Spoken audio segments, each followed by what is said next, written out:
So தாவா வந்து பலவிதம் இருக்குங்க. பல முறைமைகள்ல தாவா செய்யலாம். 100க்கும் மேற்பட்ட முறைகள்லாம் இருக்கு.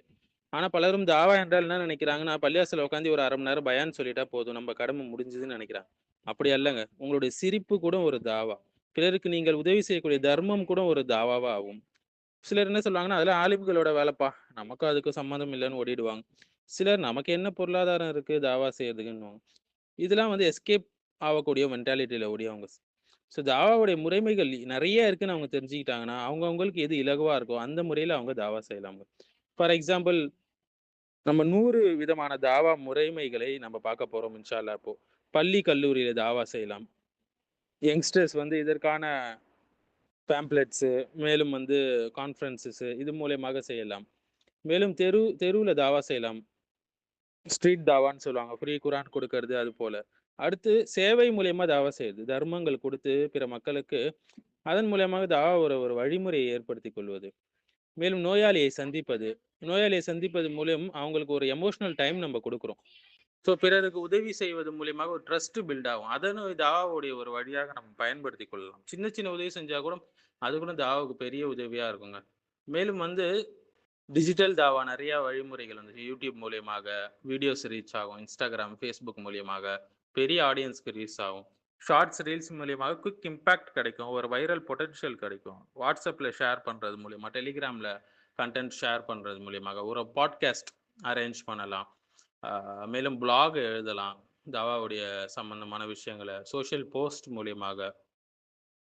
முன்ன பார்த்த போல தாவா ஸ்டால்ஸ் போடலாம். வீக்லி மேகசின் மூலியமாக, பேம்ப்ளெட்ஸ் மூலியமாக தாவா செய்யலாம். சர்டிஃபிகேட் கோர்சஸ் மூலியமாக நம்ம தாவா செய்யலாம். புத்தகங்கள் பிறருக்கு வாங்கி குடுக்கலாம். இது ஒரு செல்ஃப் லேர்னிங்க அதிகப்படுத்தும். சிலர் பேர்கிட்ட விவாத முறையில, தர்க்க முறையில தான் தாவா செய்யணும். சில பேர்கிட்ட தான் அது. பெரும்பாலும் வந்து ஜெனரல் டிஸ்கஷன்லயே தாவா வந்து நல்ல முறையில் நடக்கும். வேலை செய்யக்கூடிய இடத்துல, நம்ம வேலைய நம்ம கரெக்ட்டா அல்லாஹ்க்கு பயந்து செஞ்சாலே, அதுவே மிகப்பெரிய ஒரு தாவா தான். உங்களுடைய சிரிப்பு, அது கூட தாவா தான். நல்ல ஒரு நல்ல மனிதர்ப்பான்ற ஒரு தாட்ட வந்து உங்களுக்கு எதிர்ல இருக்கிறவங்களுக்கு கிரியேட் பண்ணும். ஸோ, அதன் மூலியமாக அவங்க உங்கள நெருங்குவாங்க. நீங்க தாவா குடுக்கலாம். உங்களுடைய ஆடை சுண்ணாவான ஆடையாக இருக்கும்போது, அல்லாஹ் சுப்ஹானஹு வ தஆலா நமக்கு கூலி குடுப்பான். அதே நேரத்தில பிறருக்கு அது ஒரு தாவாவாகவும் ஆகும். நாமும் அவர்களைப் போல் ஆக வேண்டும் என்று நம்மளை நோக்கி வருவாங்க. மோட்டிவேஷனல் டாக் மூலியமாக தாவா செய்யலாம். மேலும் குறிப்பான ஃபிக்ஹ் தலைப்புகளை எடுத்தும் தாவா செய்யலாம். இளைஞர்களை பாதிக்கக்கூடிய மாடர்ன் ஃபித்னாக்களை எடுத்து தாவா செய்யலாம். கொஸ்டின் அண்ட் ஆன்சர் செஷன் ஒரு ஒரு ஸ்காலரை கூப்பிட்டு, அ ஒரு கொஸ்டின் ஆன்சர் செஷன் வச்சு தாவா செய்யலாம். மேலும் வந்து மக்கள் சிரமப்படக்கூடிய இடங்கள், அது அனாதை இல்லங்களாகட்டும், முதியோர் இல்லங்கள், அங்கு போய் அவங்களுக்கு வந்து உதவி செய்வதன் மூலியமாக, இலவசமா சில உணவுகள் கொடுக்குவது மூலியமா, அது ஒரு தாவாவுடைய ரீச்ச கொடுக்கும். உங்களுடைய அஹ்லாக் தாங்க மிகப்பெரிய ஒரு தாவா. நம்ம எப்படி நல்ல பண்புகளோட, நல்ல ஒழுக்கங்களோட இருக்குமோ, அத மற்ற நான் முஸ்லிம்ஸே நம்ம கவர வைக்கும். ஓ! இஸ்லாம் இந்த நல்ல நடத்தைகளை சொல்லிக் குடுக்குது. அப்ப நிச்சயமாக அது வந்து ஒரு நல்ல ஒரு மார்க்கமாக தான் இருக்கும் என்று நெறைய பேர் படையெடுத்து வருவாங்க. ஸோ பெரிய அளவுக்குள்ள தாவா நடந்தது வந்து வாளால் அல்ல, மாறாக இங்கேருந்து போய் முஸ்லிம் வியாபாரிகள் வந்து பிற நாடுகள்ல வணிகம் செய்யும்போது நேர்மையா நடந்ததை பார்த்து, அந்த நான் முஸ்லிம் அந்த ஊர்ல இருக்கக்கூடிய நான் முஸ்லிம்கள்லாம் என்ன செஞ்சாங்க? தாவாவை நோக்கி வந்தார்கள். ஸோ நல்ல முறையில பிசினஸ் பண்ணும்போது, நேர்மையா அது மற்றவங்கள அ இழுக்கும். மேலும் கிளீன்லினெஸ்ஸா இருக்காது. எப்போதும் சுத்தமான ஆடைகளை உடுத்துவது, சுத்தமாக இருப்பது.